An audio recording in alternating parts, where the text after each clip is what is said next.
आज इस सालाना प्रोग्राम में जिस मौजू पर रोशनी डालना चाहता हूँ उसका नाम मौजूदा दौर में मदारिस इस्लामिया की अहमियत व अफादियत। दोस्तों और साथियों, मदारिस मदरसा की जमा है जिसका माना पढ़ाने की जगह, मकतब, स्कूल, कॉलेज और पाठशाला के माना में है। लेकिन आम तौर पर मदरसा उसी को बोला जाता है, उसी को कहा जाता है जहाँ इस्लामी और दीनी तालीम दी जाती है। और मदारिस की तारीख़ इतनी पुरानी है जितना कि इस्लाम की तारीख़। और इंसान की हिदायत के लिए अल्लाह रब्बुल आलमीन ने जो आखिरी लीडर, आखिरी पैगंबर भेजा और उस पर कुरान की जो सबसे पहले आयत नाजिल फरमाई वो ये है, इक़रा बिस्मि रब्बिकल्लज़ी खलक़, खलक़ल इंसाना मिन अलक़, इक़रा व रब्बुकल अकरम अल्लज़ी अल्लमा बिल कलम, अल्लमल इंसाना मा लम यअलम। तू पढ़ अपने रब के नाम से जिसने पैदा किया और जिसने इंसान को खून के लुत्फ़ से पैदा किया। तू पढ़ता रहा, तेरा रब बहुत करम वाला है जिसने तुझे कलम के जरिए इल्म सिखाया है और वो चीज़ सिखाया है जो तू नहीं जानता था। उसके बाद 23 साल दौर नबुव्वत में कुरानी आयत और हदीस नबविया में मुख्तलिफ अंदाज और तरीके से इल्म और तालीम की अहमियत बताई जाती रही। और उसके साथ साथ मुसलमानों के लिए तालीम का बंदोबस्त किया गया और मुसलमानों ने इस सिलसिला को हर जगह और हर दौर में कायम व दायम रखा। आज के मदारिस भी इस सिलसिले का इम्ताद है और इंशाअल्लाह ताला क़यामत तक रहेगा। हाज़िरीन अंजुमन, मदरसा उस मकाम को कहते हैं जहाँ तलबा और तालिबात को, जहाँ लड़का और लड़की को इस्लामी और दीनी तालीम दी जाती है, जहाँ अमन सलामती, अखलाक व मोहब्बत, दोस्ती, भाईचारगी और इंसानी हमदर्दी और सच्चाई और ईमानदारी जैसा सबक पढ़ाए जाते हैं। और उसके साथ कत्ल गारतगिरी, चोरी, डकैती, बदसलूकी, बेरहमी, जुल्म व ज़्यादती, इन जैसे बुरे अखलाक से दूर रहने की तलकीन दी जाती है। और इन चीज़ों को सिर्फ पढ़ाया ही नहीं जाता, इस पर अमल करने की भी तरबियत दी जाती है। और ये भी वाज़ेह रहे कि अगरचे इस्लामी मदारिस मुस्लिम बच्चों और बच्चों की मज़हबी तालीम है, इसका मतलब ये नहीं है कि वहाँ मजहबियत और दीनियत के अलावा कुछ नहीं पढ़ाया जाता, बल्कि वहाँ उर्दू, हिंदी, अंग्रेज़ी, बंगाली और दूसरी इलाकाई ज़ुबान, हिसाब, जुग़राफ़िया और साइंस, दूसरे किस्म के मज़ामिन भी पढ़ाए जाते हैं। और ये बात दराक़ से आदना और तामुल के कही जा सकती है कि जो आम व शांति, अखलाक व मोहब्बत को जो माहौल है ना, वो सिर्फ मदारिस इस्लामिया में ही पाया जाता है। वो किसी 80-10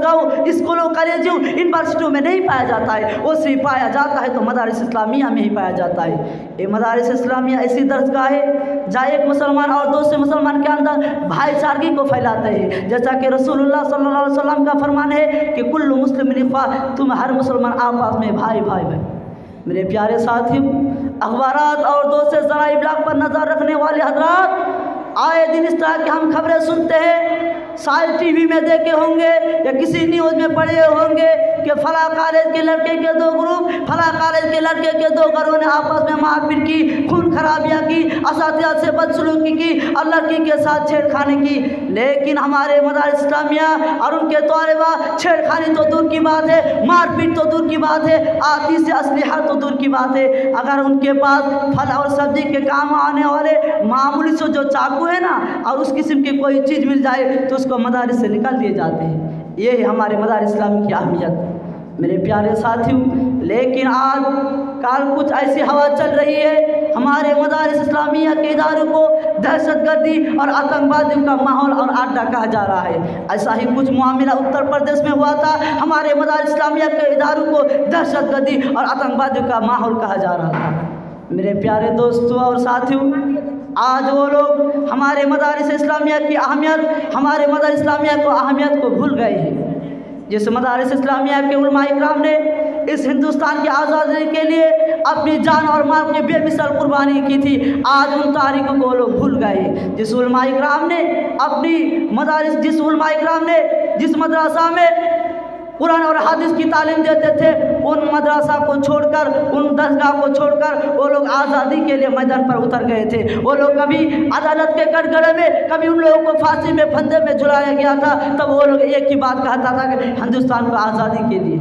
मेरे प्यारे साथियों, वो लोग ऐसे ही आहिस्ता आहिस्ता आगे बढ़ते रहे और बिला आखिर 1831 साल को वो लोग शहीद हो गए बलाकट के मैदान में। और उसके बाद इस जंग को फिर जारी रखा इनायत सादिकपुरी ने और उसके बाद विलायत आली जिसके अंदर इस जंग के सरहद कूट कूट कर भरा था, जिसके अंदर इस जंग का बारे में बहुत पता था, वो जब किसी के मुकाबले में मैदान में उतरते तो वो दुश्मनों के छक्के छुड़ा देते थे।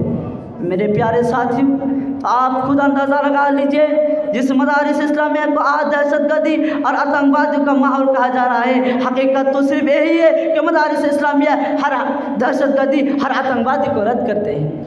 मेरे प्यारे साथियों और दोस्तों, अल्लाह रब्बुल आलमीन इस पर वाज़ेह तौर पर फरमान है कि मन क़तला नफ्सन बिग़ैर नफ्सिन, जो शख्स किसी नफ्स को बेगैर कत्ल किया या ज़मीन में फसाद मचाया, गोया कि उसने तमाम इंसानों को कत्ल कर दिया। तो आप ज़रा गौर कीजिए, जिस इस्लाम में एक मासूम इंसान की सलामत, एक मासूम इंसान की खून को सारे इंसानों की खून, एक मासूम इंसान की सलामती को सारे इंसानों की सलामती कहलाता है, उस मदारिस इस्लामिया के इदारों को हम कैसे दहशतगर्दी और आतंकवादी का माहौल कहते हैं? ये भला कहाँ का और कैसा इंसाफ है? मेरे प्यारे साथियों और दोस्तों, नबी करीम सल्लल्लाहु अलैहि वसल्लम ने फरमाया कि जब तुम किसी बुराई को देखो तो तुम अपने हाथ से रुको, और जब तुम्हें हाथ से रुकने की ताकत ना हो तो फ़इल्लम यस्तति फ़बिलिसानी, तो तुम अपने जुबान से उसको रुको। अगर तुम्हें उसकी भी ताकत नहीं है तो फ़इल्लम यस्तति फ़बिक़ल्बी, तो अपने तुम दिल से उसको ख़राब जानो। ये हमारे मदारिस इस्लाम की, ये हमारे इस्लाम की अहमियत है। मेरे प्यारे साथियों, जिस मदारिस इस्लाम की इदारों में ये सब सिखाई जाती है, आजकल उस मदारिस इस्लामिया के इदारों को दहशतगर्दी और आतंकवादी का माहौल कहा जाता है। आखिर में अल्लाह ताला से दुआ है कि अल्लाह रब्बुल आलमीन तुम दुश्मन को हमारे मदारिस इस्लामिया की हकीकत और उसकी अहमियत को समझने की तौफीक अता फरमा। आमीन व आखिरु दावाना अनिल हम्दुलिल्लाहि रब्बिल आलमीन। अस्सलामु अलैकुम।